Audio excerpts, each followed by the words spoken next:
Hi, everybody. Welcome back to another episode of Making Action Happen. I'm Sarah Blackhurst. And I'm Brian McCain. We have a bit of a heavy show for you today. We have County Commissioner Eppie Griego here from Pueblo County, and he has been making the news lately because he has stood up on something that's really just a grave disservice, I think, that's happening in Pueblo and in the region. And I know, talking with other local government people, he's not the only one that feels this way, but he's bold, he's Pueblo, and he's going to stand up and for what he thinks is right. So I really want to thank you for joining us today. Last week, there was a feature on the front page of the Pueblo Chieftain that talks about the issue that all of us are facing, and that is the expanse of drug abuse, addiction, that nexus between how the help is no longer helping, and where crime and suicide and fentanyl, all of those things that are really becoming serious problems throughout the state. What's happening right now in Pueblo is horrific. So can you tell us a little bit about the needle exchange, and how did you originally tell us a little bit about what happened, and then how originally you were made aware of the situation that's going on with the needle exchange here in Pueblo? Okay, well, one morning I woke up and I went to Crazy Faith just to see how they take care of the homeless and the cold shelters and everything. So I went there and they were outside cleaning up. And we were talking about drugs, and one of the gentlemen walks up and he says, well, some lady left this here, and it was one of them snorting kits, and I had never seen that. And I go, they're actually giving them out. I go, that's pretty sad. It's not good for our community. And so a snorting kit. Well, a snorting kit, what it is, you can snort fentanyl with this, and it has straws in it that look like Kool-Aid straws. And it tells you can go low and slow. It tells you how to do the drug. So what this is it's a Ziploc bag, a small Ziploc bag, and in it are those party straws that you get, and they're cut up with it looks like Kool-Aid straws when I was a kid. Yeah, Kool-Aid straws, a white plastic card, some plastic syringes with some saline in them. And I've just got to read to you what it says on the instructions here really quick. Safer snorting. It is safe to snort drugs that can easily dissolve in water. To do less damage and help your drug absorb better, be sure to crush things into as fine a powder as possible before snorting. Insert the straw higher in the nasal passageway to keep powder from getting trapped in nose hairs and causing irritation. Never share a straw or other snorting device. Sharing comes with risk of hepatitis C and HIV transmission. Remember that when snorting, it can take longer to feel the effects than when smoking or injecting. When using anything with fentanyl, be sure to go low and slow. I'm not making any of this up. Keep your nose happy is the other side of this piece of paper that is inserted into this little Ziploc. This little Ziploc baggie that's plastic, and now they're charging for 10 cents a bag. Yeah. Yeah. Great job, guys. Do they charge them 10 cents a bag for that? Yeah. Try to use each straw once. Snorting frequently and long-term can cause irritation and bleeding in the nasal passageway. Rinse your nose with saline water after snorting to help keep your mucous membranes healthier. And then it shows these a little picture of these saline vials are pink. Use a thin layer of Vaseline to keep your nose moisturized after snorting. Now, that's all there is. It's not for help with addiction, for full information on the dangers, none of that I think are required by law to include in this. None of that is there. It just says it is safe to snort drugs that can easily dissolve in water. Well, and this is, I kind of want to go back a second. So the last two episodes we had have been about this, right? So we had Chris Carter from Veterans Overcoming Obstacles that treats addiction, mental health, and suicide prevention through health and fitness. And then we had, which will be up now, a cartel expert coming on specifically to talk about these drugs, how they're getting in our community and what they're doing to our community. And then coincidentally, I read in the Chieftain the day after we do the cartel episode that you find this here. And these, according to the article, these are being distributed at the needle exchange clinics, correct? Yeah. At Access Point, Colorado. When I first seen this and I seen the little Kool-Aid straws, what I call them, because that's what they look like when I was a kid. Can you just imagine a young child picking that up and sticking it in their mouth and it has fentanyl on it? Yeah. I mean, oh my gosh. I mean that's not right. They say they call this education. This is an education. They're educating you how to do a drug. Yeah. They call it harm reduction. Harm reduction to me means promoting illegal drug use. What these people are doing. And that's not right for our community. We do not need this in our community. And I have a 6-year-old, but I have a million kids. And what do kids do when they're little? They stick everything in their mouth. And I'm going to the park, and I live in one of the nicer parts of town. Go to the park. What's all over the park? Needles. And if I'm out there doing fentanyl or whatever and snorting it, and I'm done with this, what am I going to do? You throw it down. Yep. Throw it down. Drop it. So you gave me a call after the article came out, and I went and I felt with you absolutely enraged by this. But you've done some more research. This is not just an isolated case. It's not just a one-layer problem. There's lots of layers to this problem. So what else? And you started really doing your research. Okay, when I started doing my research and I ran into this, I found out that they're not even regulated. Mm-hmm. You know? They have no regulations whatsoever. I mean, a coffee shop has more regulations than they do. So in July 13, 2020, they took the regulations away from the municipalities and they're doing them up in Denver. Well, that's Denver. This is Pueblo. Give us back.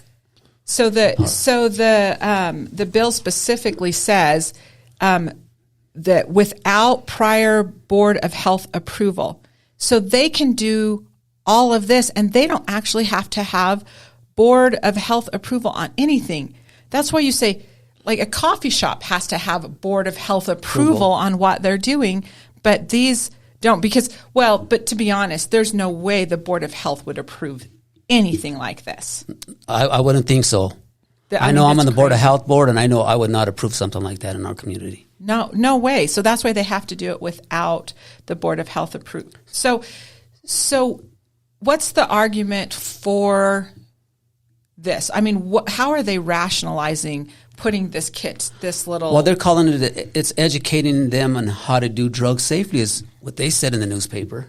Well, to me, how is it educating people to do illegal drugs safely? I mean, aren't they illegal? Well, the thing that struck me about that is they didn't say that their primary objective was to get people off drugs or to get people who have addictions any kind of help. Their primary objective was to prevent the spread of AIDS. Yes. Which that's, I mean, I get if that's their objective, but that doesn't actually help the situation. So you're exacerbating a problem here and using that objective is sort of your cover for that. So can you tell me a little bit from your perspective, what's the actual impact been on drug use? Have they actually reduced overdoses? Have they done, what do the numbers show? Well, the numbers shows that for ODs, I think it was 570 some overdoses, reverse overdoses they call them. Okay. So that means they go in there, they're on drugs, and then you give them the Narcan and they're back. But can the needle exchange claim credit for that? I mean, who's actually the ones that are reducing or reversing overdoses? I believe it's the Access Point, Colorado, and Scara, but I don't know how they can give us the right numbers because they have no oversight. They can say what they want, really. Yeah, I mean, how can they claim credit for it? So in actual deaths, have the deaths by overdose gone down? Well, in 2019, it was, I believe in 2019, it was 55. Mm-hmm. And then in 2021, there was 73 overdoses with deaths. These were deaths. Deaths by overdose. Yep. So when they gave the 500 plus number, did they give any rationale for how they came up with those numbers? No. Okay. There's no auditing system. No, that's why I said they have no oversight, no auditing. That's why we're not going to give them money. Yeah. You know what I'm saying? If they call this harm reduction, like I said earlier, I call it promoting illegal drugs. They need oversight. We need to get the regulations back and give it back to the communities because it's our community. And it's in our communities. Yes. And we have to take care of the children here in our community. Yeah. You know, and the moms and dads, they talk about how mom and dads it's hurt, you know, the drugs, we have to feel emotion for them. Well, I do, but not promoting them to do drugs. If we're going to do that, why don't we open a rehab center? That makes more sense. Yeah. In the harm reduction model, when they set up these needle exchanges, it was funded by HIV money because it was to curb the spread of HIV, and then they added hepatitis in it as well because that's like the big one that you get if you're sharing needles. That everybody that uses injection drugs basically gets hepatitis, right? So what they did was they set up these needle exchange clinics, and it's where you could go and you could exchange your dirty needles. They would do a small physical on you, you know, if you wanted to take your blood, check you for HIV, hepatitis. And then they would go through your history, like what do you do? How are you using? How often you use? And the idea was that once somebody became comfortable going in there, you know, 5, 6, 7 times, they would be like, you know, I actually want to get off this. I need some help. So it was building that trust in the harm reduction model and getting these people help. But as we see with things such as this, I don't see that at all. You know, this was initially set up to curb the spread of HIV. That was the mission. And I think that's still the mission of how they're funded. I don't see that they get public funding from Denver, but they're not going to get it from Pueblo County. Yeah. Has Pueblo County funded? Pueblo County funded SCARA before until you know, things come out, so they have not got no funding from us. Just out of curiosity, have you or any of the other county commissioners or previous ones that you know of gone in and like inspected these sites, seen it on site, seen how they operate? Like, is that a normal thing? No, I've never been there. I'll be honest with you, but I plan on going and seeing it because when you drive down Abriendo and you see all these people outside, and some of them even have children. So how can you go in a place like that and you have a child with you? I mean, we're teaching them how to do drugs. And not to mention that some of these sites are in residential areas as well. Yep. And my understanding, they're trying to put this, it's called the safe injection site. And there's this House Bill 20, it's called House Bill 23-1202 for safe injection sites. So they want to put it in the hearts of a community, you know, low-income communities, for instance, like Bessemer, the Lower East Side. No. That's not good. I mean, you could go in there, you could shoot up your drug, your illegal drug, and then after you shoot up, and let's say you do OD, then they give you the Narcan, and then you're on your way. Yeah. Staffed by medical personnel, too, which is crazy in my mind. I don't get it. I don't know where this world's going. I mean, I grew up when everything was right is right, you know. Now everything that's right is wrong, and everything that is wrong is right. It's like they did a 360, and our whole world and all the communities all over are just falling apart because of things like this. And we got to do something and stand up as a community and, you know, elected officials and open their eyes. Because, I mean, even our state legislators and them, you think they would come down and have a round table and say, hey, is this good for your community? No. Well, they should be held accountable and come down here and listen to the people. Yeah, and you brought up another important part. These sites are traditionally found in low-income communities. And I get it that they're usually hit the hardest by this, but it's low-income communities, people of color, this type of area that are struggling the most and trying to get out of this cycle. And it's, again, it's almost like an enableist or an well, they are. They're enabling them. You know? Yeah. Well, and I don't know if the help is helping. That's the problem that I see with this. If they were really serious, if you really cared about somebody, and they were clearly have a serious addiction problem, and they're living on the streets and they don't have a lot of resources, what would you actually do to help them? I mean, if this was a family member of yours. Well, I'll tell you what. I would never take him and say, "Hey, son, come on." Or if he was on drugs, if I had a son who was on drugs, let's go get you a clean needle. Come on, let's go get you a snorting kit because they're clean. No, I would never even think of that. That's why I said I don't know how these people are thinking. It blows my mind on the way this world is going. To me, the help is, I've had friends on drugs.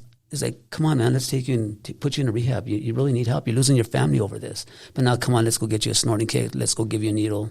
Yeah, let's just give you the tools to continue to down the path that you're on. So they're using public funding though. So I was just going to get to that. They're using public funding. So what about senior citizens that are diabetics? It's hard for them to get needles, but yet we're given, what did they say, like 579,000 needles last year? So we have 170,000 people here in Pueblo.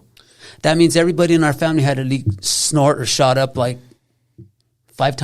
almost five times. And this is important too. So I was actually at Walgreens the other day, and this made me think of it.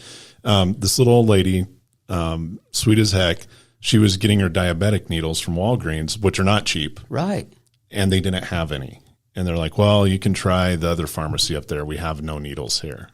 And then in my mind, I was kind of like, you should just go to the needle exchange. Yeah, go to Access Point. Yeah. But not only that, I was driving in University Park going to pick my dad up the other morning. Mm-hmm.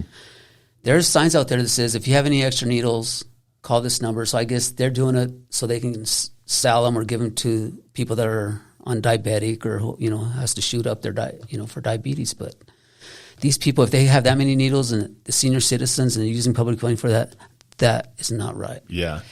So let's talk a little bit about what the county is doing. So you're not going to give money for needle exchange anymore. What is the county actually doing to support, and whether it's a harm reduction model or medical or whatever, what is the county, how is the county supporting addiction recovery?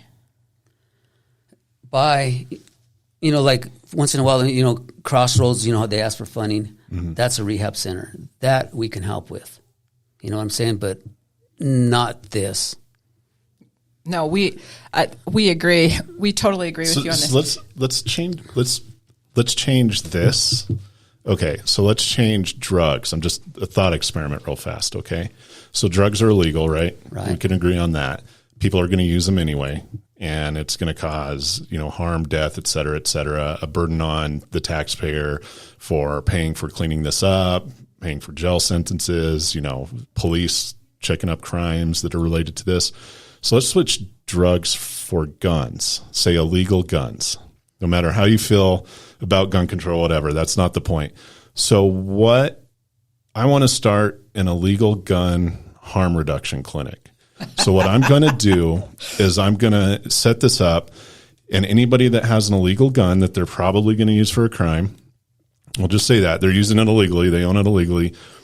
I want them to come in, and I'm going to teach them how to shoot so they could hit their target, so they're safe, right. So they're not harming other people by missing a shot and, God forbid, hitting somebody else, caught in the crossfire. I'm going to teach them, I'm going to give them gun cleaning kits so they can maintain their firearm. That way it doesn't malfunction and blow up in their hand and kill them. Right. So can I get that funding from the county? No. No. But do you see what I'm saying? No, I do, because it's like a domino effect, okay? Yeah. We're giving them this. They're out there doing crimes so they can get their drug. I mean, you could walk in Walmart and walk out with a TV if it's under $2,000. See it about once a week right now. I've seen it at Walgreens in Belmont. I mean, I've had somebody jab at me. I had somebody pull out a gun on me as the county commissioner. Yeah. Because I seen him stealing. I said, I pulled up and said, hey, take that back. That's not right. I'll shoot you. I mean, it's a domino effect that's going on here, and it has to stop. I mean, for the laws they made up north where you could do that, I mean, our legislators made them laws. Now look at the effects it has on our communities. And there's no accountability. They won't come down and see what the effect of the laws that they have passed actually make in these communities. Well, probably according to them, they have studies that says, it's all hunky-dory, but it's not. Yeah. You can make any studies say anything's good. I could do a lot with some studies. So you talked about wanting to have some more oversight with these. If it's in the county, as a county commissioner, you should be able to have some oversight on some of these. There's rules. The county board of health is going to have some rules about a coffee shop. So what what I'm wondering is, what rules would you like to see? What would the oversight what oversight would you like to see with this? Well, oversight to me, for instance, the needle exchange program. If you're going to give a needle, you got to bring me back a needle, but it's got to be marked. It's got to be marked with the access point, however they're going to mark it. It's got to be marked with SCARA, needle for needle. That's accountability. You know what I'm saying? Otherwise, if you have a needle laying out there and their needles are laying all over access point SCARA, then they should be held accountable for that. Why does everybody have to go out there and clean up their mess? Do they clean up needles? Just out of curiosity, do the needle exchange, SCARA, or access point, do they have a team that goes out and cleans up the community? According to them, they do. But according to the people I talk to in the community, no. Because everywhere they go, they are, like in the parks. You know? There was a syringe next to my car the other day. I looked down and there's a syringe right next to my car, and I was like, "What the crap is?" Well, we go down to the city park, and I have my grandkids, and we still have a little one. And same thing, you come off the slide. There's sand. Throw a needle there. Little kid pokes himself. What happens? Yeah. You just see it laying there. Don't touch it. Pick it up. I mean, they have to be held accountable for that. Not us. But they have no accountability because they took it all. They took the powers to be away from us, and I think they should give them back. Because if so, these would not be in our community. Like I said, I'd rather see rehab centers than handing out needles and snorting kits. So clearly, you've been also talking with other county commissioners. Have you talked with any city officials about this, and what has been the response? Well, I've talked to one city official. We're meeting tomorrow. Because I'm just trying to get all my research together that I've been doing. And we're meeting tomorrow. And I'm reaching out to the rest of the city council and see what they think. Because what I saw in the news that they said that they had reached out to city council, and city council was supposedly, members of city council were supposedly going to go tour their facility or something. I saw that in one of the news articles. Well, the day that the story came out, I had a couple city council people call me up. Heather Graham reached out to me, and so did Regina Mastri. Yeah, and what did they have to say? They don't want this in their community either. Mm-hmm. I don't think anybody wants this in their community. Anybody wants it in their community. But if what was it? House Bill 12. You had it here a second ago. Yes. Right here. Oh, it's right here. Oh, House. So this one, House Bill 23-1202, this would be concerning the ability of a municipality to authorize the establishment of life-saving overdose prevention centers. Safe injection site. Yep. But that's not what this. Yeah, but a life-saving overdose prevention. That's the definition. And then when you come here and you come to the last page, that's when it's talking about. And this is what they're talking about. Yeah. So the definition, according to this bill, is therefore it is the intent of the General Assembly to permit each municipality to authorize OPCs as part of the locally controlled comprehensive public health strategy to save lives and reduce overdose deaths.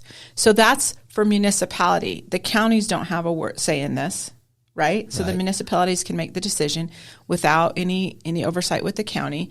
And an OPC, by the way, is an overdose prevention center. And that means, according to the language of the bill, it means a facility that is designed to provide a space for individuals to use previously obtained controlled substances in a monitored setting under the supervision of healthcare professionals or other trained staff.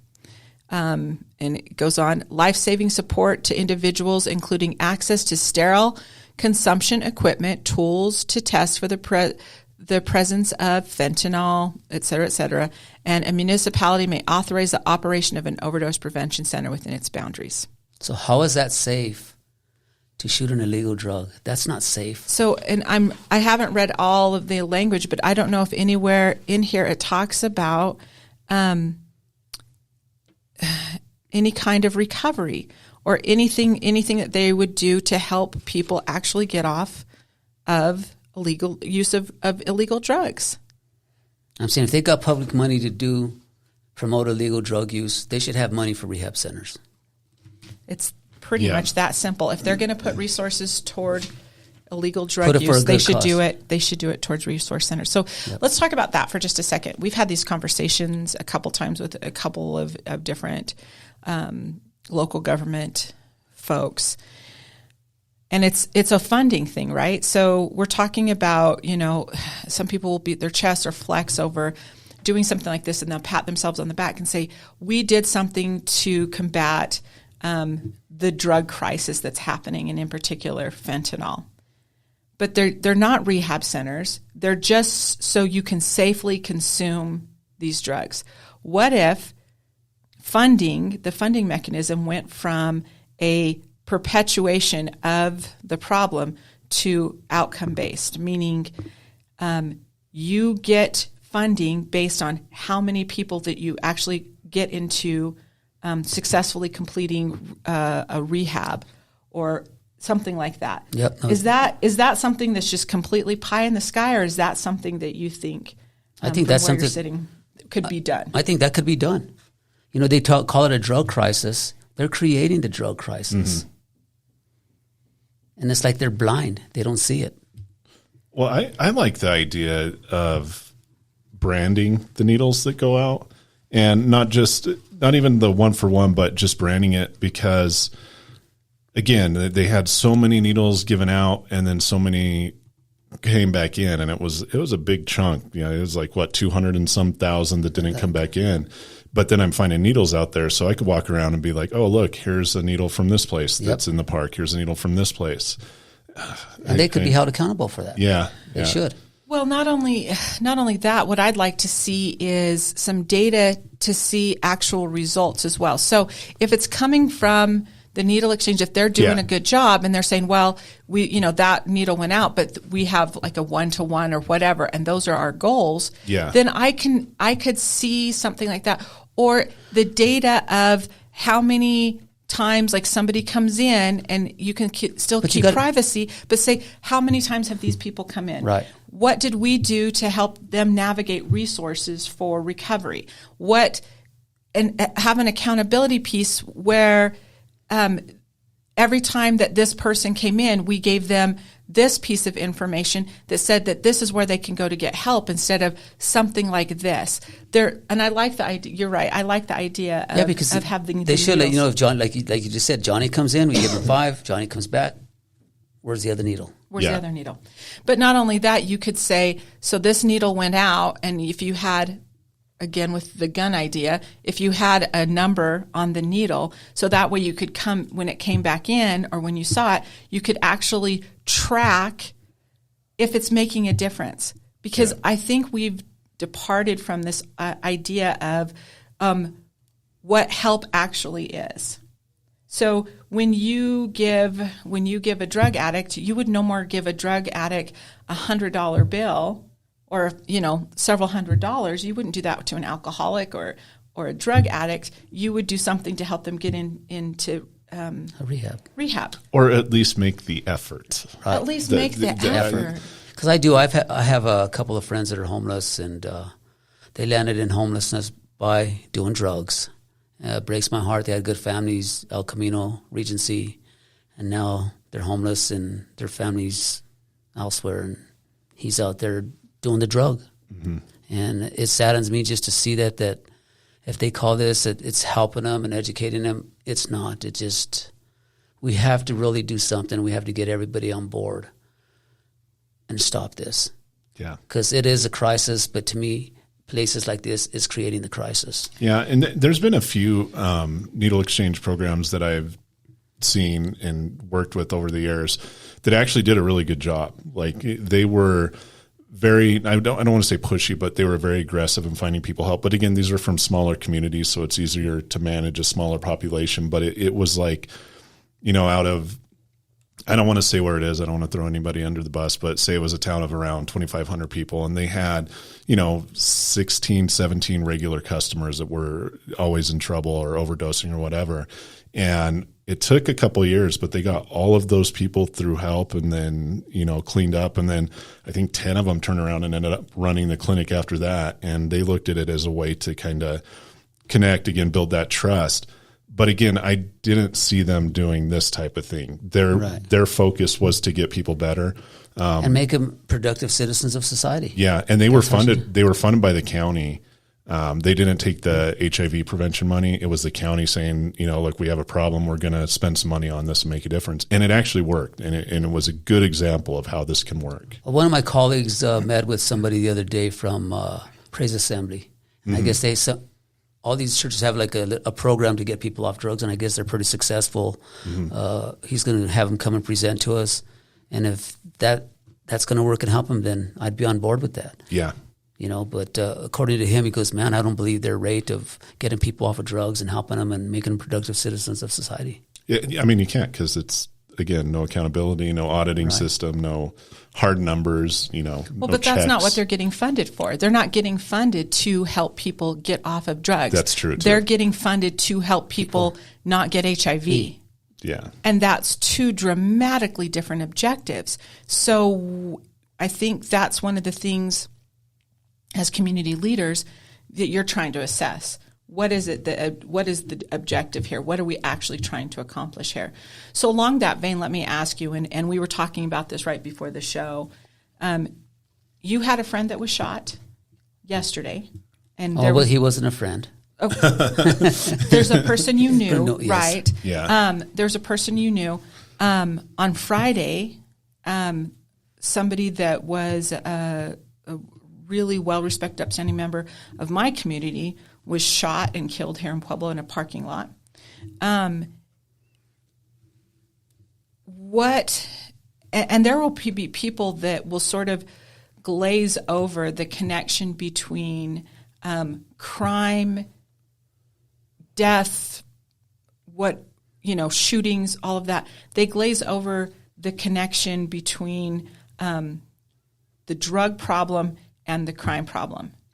So from where you're sitting, is there a nexus there? Is there a connection? Is it something that, us pearl clutching people are making up in our brain? Is there any connection? Like between the drugs and shootings and everything? Yeah. And crime. Oh, absolutely. No, that's why I said with crime, you need money to get your drugs. So you're going to go steal, get your drug. I mean, if you have a weapon and you get what you want, then you're probably going to end up shooting somebody. Mm-hmm. Or if you're on the drug, you're not thinking right. I don't know how your mind's thinking. You could have a mental illness or whatever, but you're on the drug. It's going to make you think different, and you can do something stupid. Like yesterday, my understanding was just hearing from the neighbors, this guy was shooting at a school, and he lived in our neighborhood, and I was like, wow, I just close to home now. Yeah. Yeah. So from the perspective, and it was something that, because we have the academy tomorrow, and your colleague, Garrison Ortiz, is going to be the instructor, and he's talking about local government. And what I asked him to, and it's too big of a question, but one of the things I'm hearing constantly from our local government folks from around the Action 22 footprint is we don't know how to budget for the rise in crime, homelessness, drug addiction. So when you guys are sitting down, what are you looking at? And so ultimately, in discussion with Garrison, we decided that we couldn't address this because nobody knows what to do with this. Local governments don't know what or how to do this, how to prepare themselves. So when they're looking at their budget from year to year, how do you account for what you're going to have to put out as far as funding to just keep things safe, trying to do your best, trying to get people off of this, and then the crime? You really don't know how to budget, because I just got on a committee for the homelessness, and I asked the question, well, how many homeless are really out there? Because when I was at the DA's office, I remember going to the river bottom, if we were looking for a victim or a witness, just seeing all the homeless down there. There was a bunch, but there was no real numbers. So I asked them that question. They really don't have a real number. So you really don't know how to budget for things like that. It's kind of it's kind of hard. I mean, I went to the Chile Frijoles, and they had this balloons that you get to go fly up in the balloon. So I went up, and we landed up flying over the Fountain Creek. Oh yeah. And I seen all the homelessness. I mean, the camps, and I was like, my goodness. Yeah. It was bad. You didn't really see until you were up in the air. But here on the river bottom down here, I went down looking for victims and stuff like that, witnesses. But just finding the balloon and seeing it, I was like, wow, it's pretty scary. Even under the bridges. I mean, I was on I-25 the other day and seeing them on I-25 right there by Northern. Yeah. Just crazy, just living under the bridge, and it looks like a little home and trash all over. And, yeah. You know, it's I've heard numbers between, it varies in the thousands. It's like we have, 1,000 homeless people in Pueblo County, and then I've heard we've had over 5,000 homeless people in Pueblo County. I know on the veterans side of it, at one time they said there were 121, but then we had like 280 sign up for benefits from Pueblo County. So it's a hard number to come up with. And you really do have to get in a balloon and fly over to see it. And I was shocked to see it, but not only that, there's children now. Yeah. And that's sad, Yeah. There's children, I was a foster parent at a point in my life, me and my wife, and just seeing the children being homeless now, it's like, what's going on here? Yeah. Is it they learn it from their parents, going back and forth? I mean, I don't know. So one of the numbers I recently read, and I think it was in the Denver Post, they were talking about since everybody's gone back to school post-COVID, there's 9,000 children statewide that are unaccounted for, who are not re-registered in school anywhere, not on online school or anything like that. 9,000 kids, just in the state of Colorado, and that's an alarming number in and of itself. So we like to try to finish on a. This is the third podcast in a row where it's like. Well, and I haven't done the other two. I know Brian's done the previous two. And we need a good story. We need a good story. So what I'm going to ask of you is, if money wasn't an issue, if you had all the control to do however you want, what is a solution, or if you have a couple of solutions, and then will you finish it with, this was a success story, that I feel really good, like we did something as a county and it's made a difference. So give me a solution. What do you think is a solution for exactly what you're facing? And you've done your research here. You've got tons of information here. It is overwhelming. I feel a little emotional about it. Well, to me, they need to have some accountability, big accountability, and they have to give the power back to the municipalities, because, like I said, when I did all this research, I didn't know that they weren't held accountable for nothing other than they're getting their public funding, and I can't see public funding being spent on promoting illegal drug use. And like I said, if we could do, and we had the numbers and we had the money, and the state's got the money to help, like I said, having their needles marked, that's accountability. Keeping track of the people that are taking the needles. You take 5, okay, you can bring this back, and it's out there. Somebody's got to be held accountable. Other than that, I'm still doing all my research. I'm calling other commissioners and seeing how they're going in their counties, how about doing things. So this just came out. I've been researching this for about 3 weeks now, and there's still more out there that I'm trying to learn. And well, we're going to help you with finding out what other county commissioners in the region are feeling about this. I can tell you, we've already talked with some of them, and they're and not just them, but mayors as well, and they're hot about this. So we'll help you get some more of. Well, I've talked to a commissioner this morning. We connected and we talked about this House bill, and he's totally against that too. Yeah. So, and I'm sure some of our county commissioners will feel the same. I think it's important to say too, for at least the Action 22 region, this is not a political party issue. This is not a Democrat. No. This is not a Republican. Yeah. This is unaffiliated. This is kind of like everybody's together on this one. And we have to be. This is our community. We love it, and we want to see Pueblo move forward in a positive way. But seeing things like this, like I said, in Denver and Seattle, I mean. So Denver looks like this. Seattle looks like this. And they all have the same programs that are in our community. They're the same programs, and I don't know how this is actually helping anyone. So give me a positive story, something like you feel like, okay, there's light at the end of the tunnel. We're all going to be okay. We just have to keep working together. Light at the end of the tunnel for me is like you just said, all of us being together, working together, and making this happen. Don't just sweep it under the carpet. Mm-hmm. To me, that's going to be a positive outcome because I'm not going to stop until I get this done. I'm going to continue. Like I said, you can't even go downtown and see things that are happening. I grew up in a positive environment. I'm trying to stay positive, but this is not positive, but I'm going to try my darnest to make this be a good outcome. So, Eppie, I know that you have gotten some political pushback, and it's not just on this, but you are so Pueblo, and you're bold about it, and it's not fearful. You're not worried about it. You're tough and you can take it. But what has been the response since you came out in the newspaper and I've got nothing but positive response from everybody. I mean, I've got phone calls, text messages, emails saying thanks for standing up. Good. So, and I'm sure they were all real Pueblo people who really genuinely care about their community, and they don't care about the political side of this. They see the problem. That's right. This has nothing to do with Republican, Democrat. This is all about the people in my community. About Pueblo. So I think that's it. Did you have anything?